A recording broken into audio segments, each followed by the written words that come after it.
W তে wife, পাঁচটি wife, পাঁচটি ডাব্লিউ, আর ওয়ান হাজব্যান্ড, একজন হাজব্যান্ডের এইচ। এই ডাব্লিউএইচ কোশ্চেন বা ডাব্লিউএইচ ওয়ার্ড নিয়ে আজকের পর্ব। তাই এই পঞ্চপাণ্ডবের অবতারণা করা।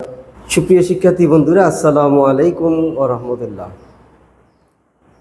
তোমরা অনেকেই পঞ্চপাণ্ডবের নাম শুনেছ। এই পঞ্চপাণ্ডবের একটা বিশেষ কথা আছে, সেটি হচ্ছে একজন হাজব্যান্ড, তার 5 জন ওয়াইফ। তো এই কেন পঞ্চপাণ্ডবের আজকে অবতারণা, যে আমরা ডাব্লিউএইচ ওয়াইফ, ডাব্লিউ তে ওয়াইফ, 5টি ওয়াইফ, 5টি ডাব্লিউ, আর ওয়ান হাজব্যান্ড, একজন হাজব্যান্ডের এইচ। এই ডাব্লিউএইচ কোশ্চেন বা ডাব্লিউএইচ ওয়ার্ড নিয়ে আজকের পর্ব। তাই এই পঞ্চপাণ্ডবের অবতারণা করা। তো আশা করি অল অ্যাবাউট ডাব্লিউএইচ ওয়ার্ডস এর প্রথম পর্ব পার্ট 1 আমরা অনেকগুলো পর্ব দেখব এই ডাব্লিউএইচ ওয়ার্ডের। ইনশাল্লাহ সবসময় সাথে থাকবে, সেই প্রত্যাশা করছি। তো আজকের পর্ব হচ্ছে পার্ট 1, হচ্ছে অল অ্যাবাউট ডাব্লিউএইচ ওয়ার্ড। যেটি বলছিলাম যে পঞ্চপাণ্ডবের 5 জন ওয়াইফ, একজন হাজব্যান্ড।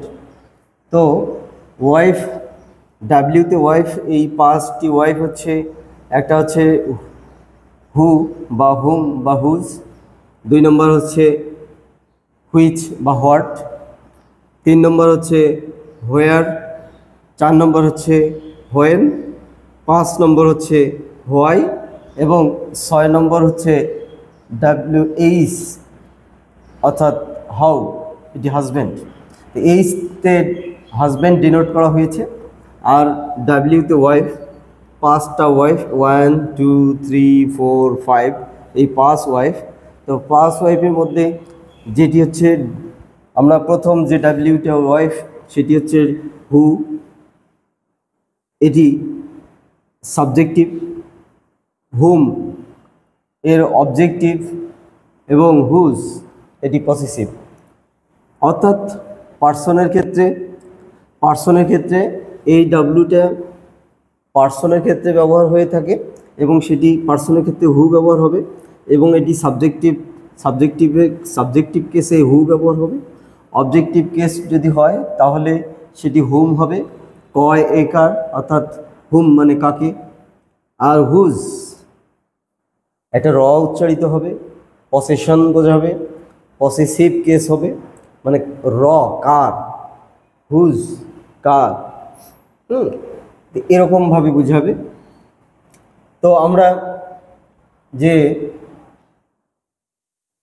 প্রথম যে বিষয়টি নিয়ে আলোচনা করব সেটা হচ্ছে হু।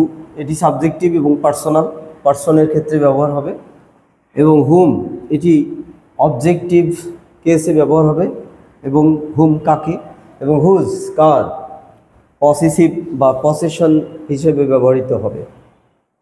তো এরপরে সেকেন্ড ওয়াইফ কি কাজ, যে হুইস, অর্থাৎ কোনো সয়েজের ক্ষেত্রে হুইস ব্যবহার হবে। এটি নন লিভিং থিং হতে হবে। হুইসটা আসলে ব্যবহার হবে কোনো লিভিং থিং বা পার্সনের ক্ষেত্রে নয়, থিংয়ের ক্ষেত্রে, অর্থাৎ কোনো নন লিভিং থিংয়ের ক্ষেত্রে, হ্যাঁ, সেটি ব্যবহার হবে। এবং এটি অনেকটা যে একটা চয়েজের ব্যাপার হবে। এবং এরপরে হোয়াট, এটি ইনফরমেশন দেবে, এটি ইনফরমেশনের কাজে ব্যবহার হবে। এই হোয়াট ইনফরমেশনের কাজে ব্যবহার হবে, এবং সেটি both living thing and non living thing উভয় ক্ষেত্রেই আসলে ব্যবহৃত হতে পারে। লিভিং থিং এবং নন লিভিং থিং উভয় ক্ষেত্রেই ব্যবহৃত হতে পারে। এরপরে আমরা যদি দেখি তাহলে হোয়ার এটি প্লেসকে ডিনোট করে, এটি অ্যাডভার্ব অফ প্লেস হিসাবে ব্যবহার হতে পারে। তো এরপরে আমরা যেগুলো জানবো সেগুলো হচ্ছে যে এই WH ওয়ার্ডগুলো কখন ইন্টারোগেটিভ প্রোনাউন হয়, কখন ইন্টারোগেটিভ অ্যাডজেক্টিভ হয়, কখন WH ওয়ার্ড হয়, এর অনেকগুলো ব্যবহার আছে। সেই ব্যবহারগুলো নিয়ে আমরা পরবর্তী পর্বে আমরা আলোচনা করব ইনশাআল্লাহ। তো হোয়ার অর্থাৎ অ্যাডভার্ব অফ প্লেস, যে প্লেস সম্পর্কে যদি আমরা বর্ণনা দিতে যাই তাহলে এই WH ওয়ার্ড WH এর প্রয়োজন, যে হোয়ার এটি প্রয়োজন হয়। এবং হোয়েন মানে এটি অ্যাডভার্ব অফ প্লেস অর্থাৎ টাইম। হোয়েন মানে অ্যাডভার্ব অফ টাইমের ক্ষেত্রে ব্যবহার হয় হোয়েন। হোয়ার তো বললেমই যে প্লেস হিসেবে ব্যবহার হয়, হোয়েনটা হচ্ছে টাইম হিসেবে ব্যবহৃত হচ্ছে, যে হোয়েন। এরপরে হোয়াইটা হবে রিজন, অর্থাৎ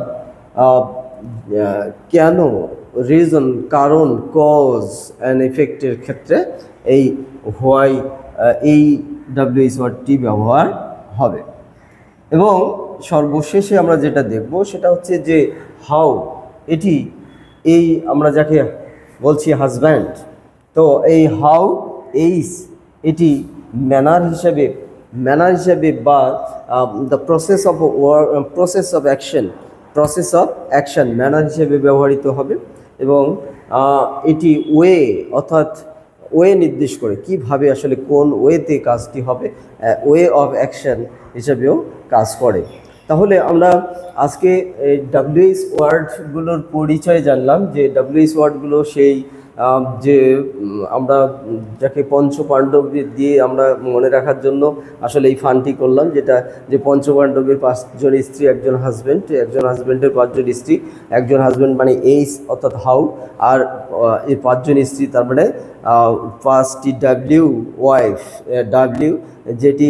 যেটি আমরা বর্ণনা দিয়েছি যে হুম, হুজ এটি একটি, এবং হুইচ এবং হোয়াট এটি একটি গ্রুপ, এবং হোয়ার এটি গ্রুপ, এবং হোয়েন এটি আরেকটি গ্রুপ, এবং হোয়াই এটি আরেকটি গ্রুপ।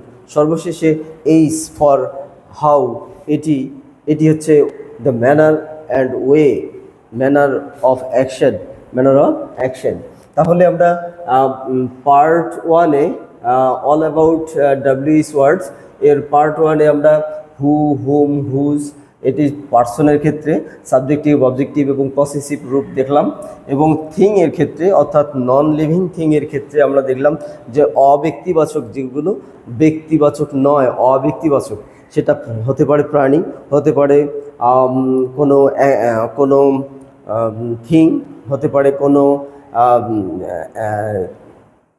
যে গুণবাচক কর্ম, গুণবাচক অ্যাকশন, এটা হতে পারে। এইগুলোর ক্ষেত্রে হুইচ অথবা হোয়াট ব্যবহার করতে পারি, যেগুলোতে চয়েস এবং ইনফরমেশন এর ব্যবহার, হুইচ দ্বারা চয়েস এবং ইনফরমেশনকে ডিনোট করা যেতে পারে। এরপরে হোয়ার দ্বারা আমরা প্লেসকে ডিনোট করতে পারি, এবং হোয়েন দ্বারা আমরা টাইমকে মেনশন করতে পারি, এবং হোয়াই দ্বারা আমরা রিজনকে ডিক্লেয়ার করতে পারি, এবং হাউ বলতে আমরা ম্যানার বা ওয়ে অফ অ্যাকশনকে প্রোভাইড করতে পারি। তো সর্বশেষ আমরা আজকে পার্ট 1-এ WH ওয়ার্ডগুলোর সাথে পরিচিত হলাম মাত্র, এবং এরপরে আমরা যে WH ওয়ার্ডের বিভিন্ন ভূমিকা নিয়ে আমরা আলোচনা করব, যে WH ওয়ার্ডটা কখন রিলেটিভ প্রোনাউন হবে, কখনো রিলেটিভ অ্যাডজেক্টিভ হবে, কখনো WH ওয়ার্ডটি ইন্টারোগেটিভ প্রোনাউন হবে, অথবা কখন কনজাংশন হবে, কখন ইন্টারজেকশন ওয়ার্ডে পরিণত হবে। এরকম যতগুলো এর সেকশন আছে, আমরা প্রত্যেকটা সেকশন আমরা পার্ট টু পার্ট আলোচনা করব ইনশাল্লাহ।